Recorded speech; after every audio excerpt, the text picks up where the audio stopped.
Assalamualaikum warahmatullahi wabarakatuh. Berjumpa lagi dengan Bu Fitria Tahta Alvina. Anak-anak bisa memanggil Ibu dengan Bu Vina ya. Nah, pada pagi hari ini kita akan belajar tentang mata pelajaran tematik, yaitu subtemanya tentang pekerjaan di sekitarku.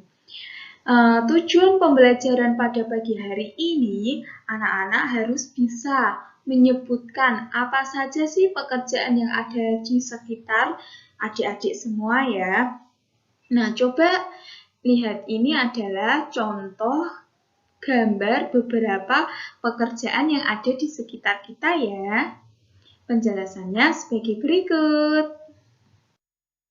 Nah, ayo anak-anak kelas 4 coba diamati, ini gambar tentang apa? Iya, betul. Ini adalah gambar tentang seorang nelayan. Ini contohnya ya, gambarnya seperti ini.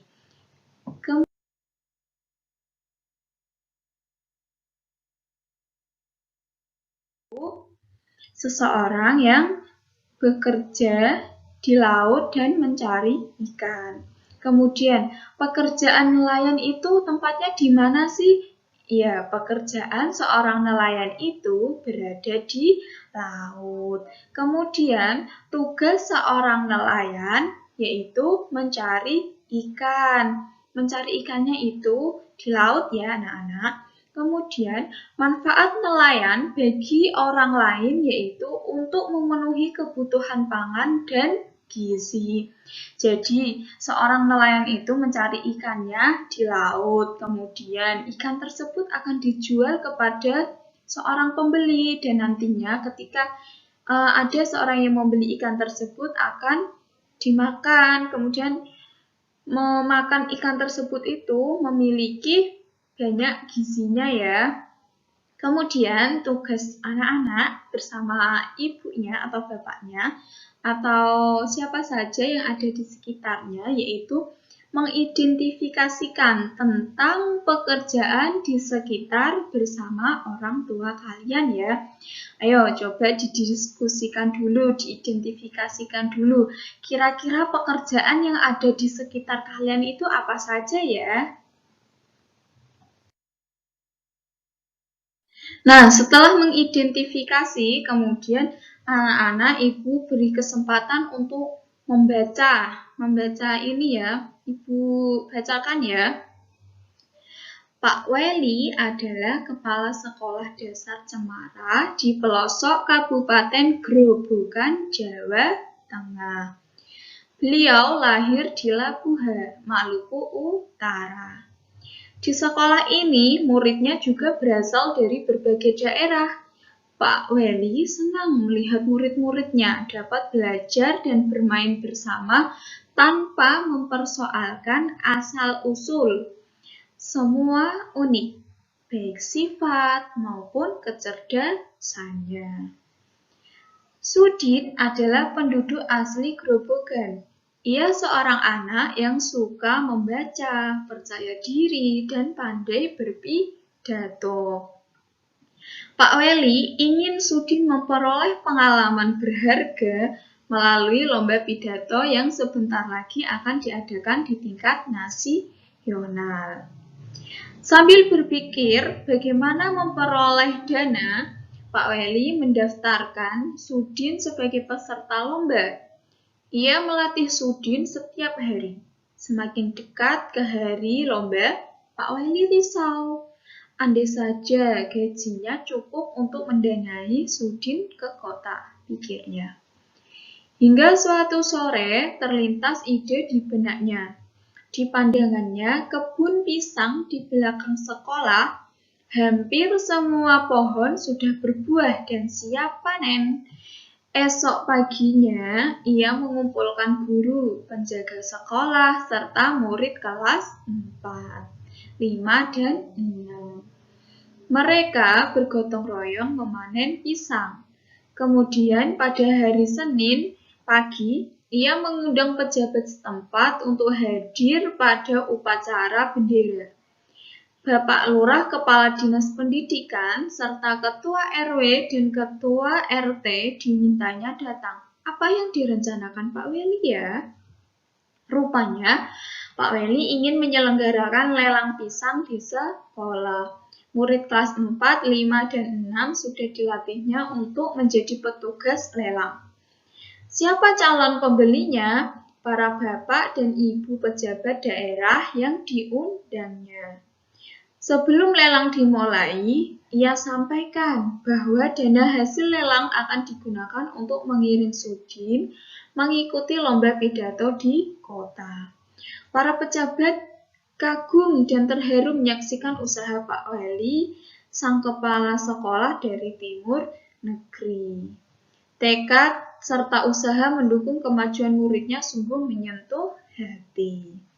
Kemudian didampingi Pak Seto, guru kelasnya, Sudin pun berangkat dan berhasil mempersembahkan piala. Jadi tak sia-sia usaha Pak Weli dan seluruh muridnya. Seperti itu ya, tak jadi Pak Weli ini seorang kepala sekolah. Dia ingin si Sudin itu bisa berangkat ke kota untuk mengikuti lomba dan akhirnya si Sudin bisa mendapatkan juara melalui lelang pisang ya. Tadi Pak Weli melakukan lelang pisang agar si Udin bisa berangkat ke kota. Sudah paham? Sudah ya.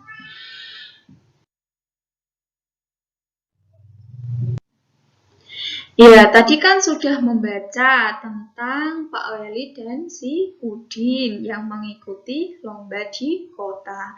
Kemudian, anak-anakku, kalian coba berdiskusi tentang gambar di bawah ini ya, bisa bersama orang tua, teman, atau kakak kalian. Ibu bacakan ya. Aku sudah sedih melihat sekarang ini banyak yang menangkap ikan dengan pukat harimau dan bahan peledak. Pukat harimau adalah jaring sangat besar yang dapat menjaring semua makhluk hidup di laut. Yang gambar pertama ini contoh gambar ikan yang dibom oleh seorang nelayan. Sedangkan gambar yang kedua ini ikan yang dipukat oleh seorang nelayan. Kemudian, bom ikan adalah bahan peledak untuk menangkap ikan. Cara ini dapat menyebabkan hancurnya terumbu karang dan habitat ikan. Apakah kamu setuju dengan pengambilan ikan dengan cara di atas, yaitu dengan cara dibom dan dipukat harimau? Jelaskan ya, misal kalian setujunya kenapa kok nelayan boleh melakukan bom ikan dan pukat harimau? Kalau tidak setujunya kenapa kok nelayan apabila melakukan penangkapan ikan dengan cara dibom dan dengan pukat harimau? Nanti kalian jelaskan pada kolom di bawah ini ya. Selanjutnya, apakah akibat bentuk yang akan terjadi jika pengambilan ikan menggunakan cara di atas, yaitu dengan cara dibom dan pukat harimau ya? Ayo, nanti tugas berdiskusi ini dikumpulkan melalui grup WhatsApp ya. Ya, diisi di kolom bawah ini ya. Sudah paham? Ya, saya kira Ibu sudah paham ya. Nanti kalau ada yang belum paham bisa tanya ke grup WhatsApp dengan bantuan orang tua kalian. Nah, setelah berdiskusi, kemudian anak-anak mengerjakan ini secara individu ya. Ini Ibu memiliki beberapa gambar. Gambar yang pertama ini seorang nelayan yang menjaring ikan, yang kedua ini seorang pedagang, yang ketiga ini juga seseorang yang mengangkat barang ke mobil, ketiga ini jadi proses jual beli, selanjutnya ini kegiatan memasak, dan yang terakhir ini adalah gambar makan, seorang anak sedang makan. Kemudian dari beberapa gambar yang ada di samping ini, nanti anak-anakku menjelaskan ini ya, menjawab ini. Jenis pekerjaan apa saja yang terjadi pada gambar ini? Jenis pekerjaannya apa saja? Nanti ditulis di buku tulisnya ya. Kemudian yang kedua, jenis barang apa yang diperjualbelikan pada gambar? Barang apa saja yang diperjualbelikan. Kemudian soal yang ketiga, apa saja hasil dari setiap proses jual beli pada gambar ini ya. Itu nanti semua pertanyaan ini 3 dijawab di buku tulisnya dan dikumpulkan juga ya melalui grup WhatsApp. Sudah paham? Sudah ya? Nah, setelah mengerjakan tadi secara individu, ini juga dikerjakan ya. Nanti kalian akan membuat laporan kegiatan pekerjaan di sekitar rumah. Nanti ditulis pekerjaan apa saja yang di sekitar rumah kalian. Misalnya ada seorang tukang kayu, nanti tempat pekerjaannya di mana? Bisa di rumah. Fungsi pekerjaan tukang kayu itu apa? Nanti dituliskan di sini ya, cukup 3 saja. Dan dikirimkan juga melalui grup WhatsApp ya, jangan lupa.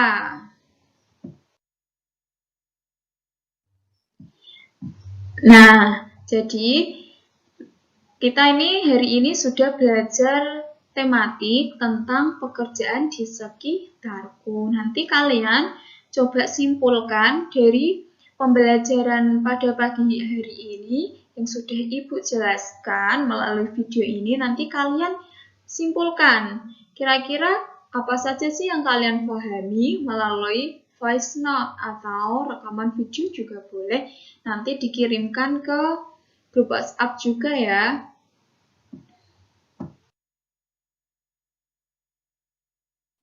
Nah, sekarang sebelum Ibu tutup pembelajaran pada pagi hari ini, anak-anak nanti tugasnya menyebutkan macam-macam pekerjaan yang ada di sekitar kalian, di depan orang tua kalian ya, tidak perlu dikirimkan ke grup WhatsApp. Saya nanti kalau ada yang belum paham mengenai tentang materi ataupun tugas-tugas yang Ibu berikan kepada anak-anak bisa bertanya melalui grup WhatsApp ya.